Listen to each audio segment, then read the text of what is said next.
Como iremos viendo a lo largo de este curso, las personas lesbianas, gays, bisexuales, trans, intersexuales y otras pertenecientes a las llamadas minorías sexuales, en ocasiones encuentran dificultades en sus lugares de trabajo que muchas veces no son conocidas. Estas dificultades les impiden expresarse con libertad respecto a sí mismas, progresar y realizarse laboralmente. Y, en última instancia, les imposibilitan aportar todo su potencial a las instituciones o empresas en las que trabajan. ¿De dónde provienen estas dificultades? La mayor parte de la población hemos sido educada en el sexismo y en lo que denominaremos prejuicios sexogenéricos, es decir, homofobia, lesbofobia, bifobia, transfobia y la denominada plumofobia o intolerancia de género. Estos prejuicios se engloban bajo el término LGTBI-fobia. Muchos de los mensajes que hemos recibido durante nuestra socialización y que lamentablemente a día de hoy seguimos recibiendo, reproducen y refuerzan estos prejuicios sexogenéricos.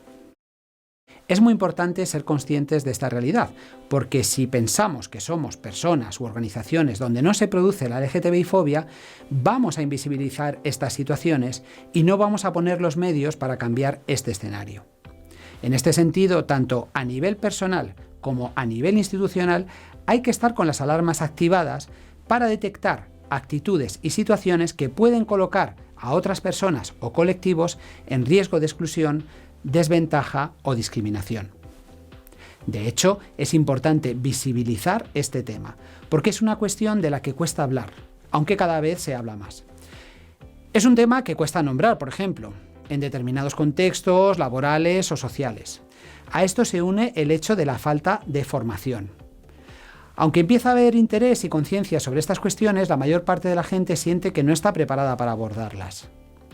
En el conjunto de la sociedad y a nivel mundial, los prejuicios sexogenéricos se expresan en un continuo que va desde la exclusión y la invisibilización hasta la violencia verbal o incluso la violencia física, donde el caso más extremo sería que te maten o que te suicides por la presión que sufres por ser lesbiana, gay, bisexual, trans o intersexual.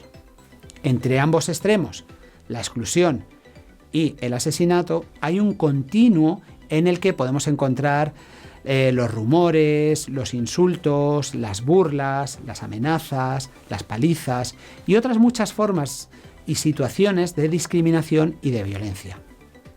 A veces es fácil detectar los casos más visibles u obvios de discriminación, pero muchas veces es más difícil ser consciente de aquellas situaciones en las que una persona no puede hablar de su orientación sexual o de su familia.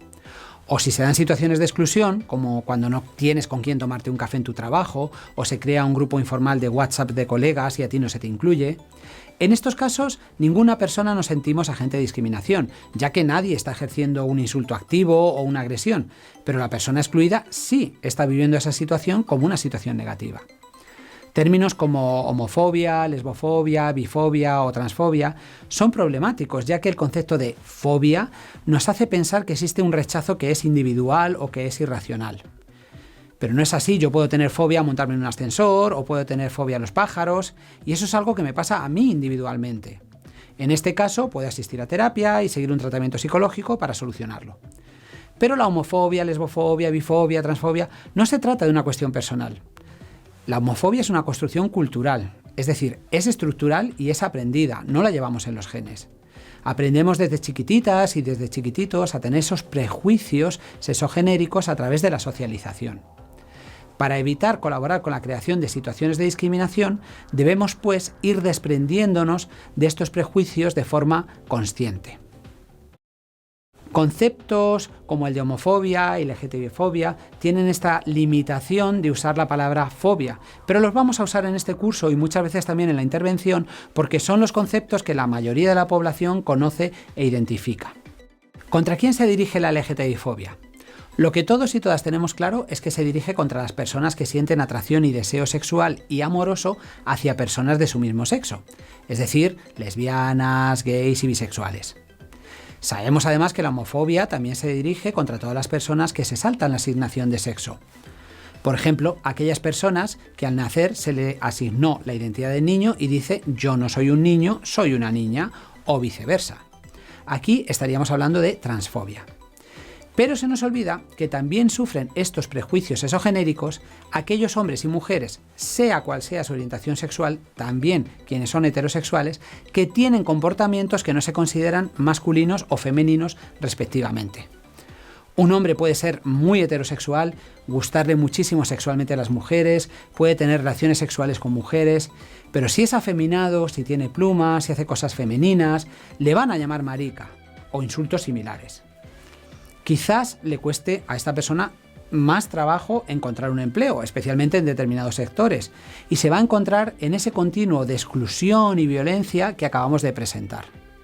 Y lo mismo ocurre con las chicas, que además del riesgo de sufrir violencia de género, si se saltan los roles de género, también estarán expuestas a la lesbofobia. Todo esto es lo que se conoce como plumofobia, es decir, una persona que se salta los roles de género, sea cual sea su orientación sexual, que tiene una expresión de género no normativa y que va a recibir igualmente insultos LGTBI-fóbicos. En el caso de los varones, la homofobia es el principal instrumento de control de la masculinidad. Es decir, que para que los niños, los chicos y los hombres reproduzcan lo que se considera masculino, el mecanismo primordial que tiene el patriarcado para mantener el sistema sexogénero es la homofobia.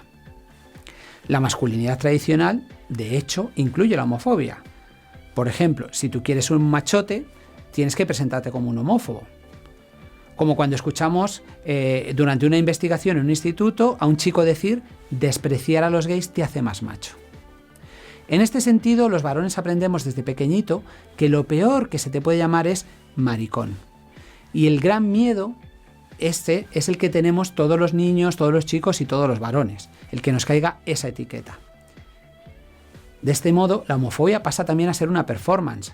A lo mejor a mí personalmente me da lo mismo que un compañero tenga relaciones sexuales con hombres o con mujeres, o que tenga pluma o que no la tenga, pero cuando alguien cuenta un chiste o hace un comentario homófobo, cuando toque hacer la gracia o toque llamarle marica a un varón que ya se le ha etiquetado de esa manera, yo se lo voy a llamar también. ¿Por qué? Para que los demás no piensen que yo soy homosexual. El resultado es que en general los varones muestran porcentualmente mayores actitudes homófobas que las mujeres. En la sociedad y en los centros de trabajo, este tipo de expresiones es muchísimo más común en boca de hombres que en boca de mujeres. Generalmente hablamos de colectivo LGBTI, pero las situaciones y desafíos que encuentran las mujeres lesbianas son distintas a las que encuentran los hombres gays. Por eso hablamos de lesbofobia, que implica que las mujeres lesbianas están más discriminadas que el resto de mujeres por ser homosexuales y están más discriminadas que el resto de homosexuales por ser mujeres. En este curso vamos a tener un módulo específico sobre mujeres lesbianas y bisexuales y personas trans. Más dificultades tienen también las personas bisexuales, que sufren la llamada bifobia. Nuestra sociedad es totalmente binarista, por lo cual es más difícil aún aceptar que una persona tenga atracción y deseo sexual por personas de diferentes géneros y sexos que aceptar la homosexualidad. De este modo, las personas bisexuales sufren un importante cuestionamiento de su sexualidad, su identidad o incluso tienen más dificultades para encontrar una pareja estable. Pero el colectivo que va a sufrir más desafíos va a ser sin duda el de las personas trans a través de la transfobia, ya que estas personas están expuestas a una mayor violencia, probablemente ya desde los ámbitos escolares, lo que también puede contribuir a reducir sus posibilidades en el acceso y promoción en el ámbito laboral. El colectivo trans requiere de unas políticas específicas en los ámbitos laborales que también vamos a abordar de forma particular en este curso. Un concepto muy importante que debemos conocer para trabajar la diversidad sexual es el de heteronormatividad. A mí me gusta explicarlo con esta viñeta en la que se ve que nace un bebé y la matrona lo levanta y dice: ha sido lesbiana.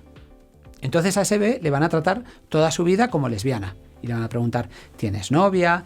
¿Qué tal alguna chica de tu clase? Vete con la vecinita a ver si os hacéis novias. Todo esto indudablemente va a tener una influencia en la vida de ese bebé. Bueno, esto nos parece un poco llamativo, pero eso mismo es lo que nos hacen a todos y a todas cuando nacemos.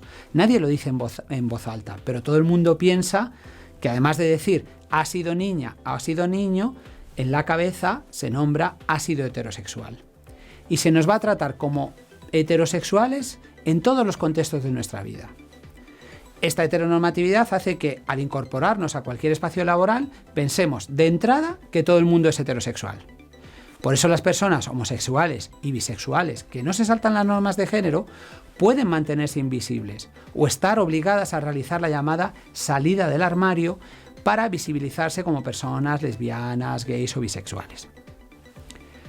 Como hemos visto en una actividad anterior, no hay datos concretos sobre el número exacto de personas homosexuales o bisexuales, aunque diversos estudios lo sitúan entre el 10 y el 15% de la población.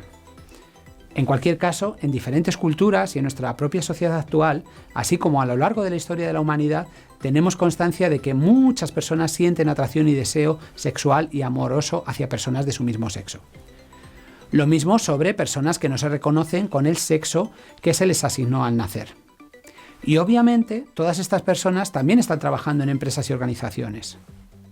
Así, en los últimos años hemos vivido en países como España o Portugal un importante reconocimiento legal y social de las personas LGBTI+, que en ocasiones no se ha visto reconocido al mismo nivel en las empresas o en las instituciones empleadoras. En este curso vamos a seguir dando algunas claves para cambiar esta realidad.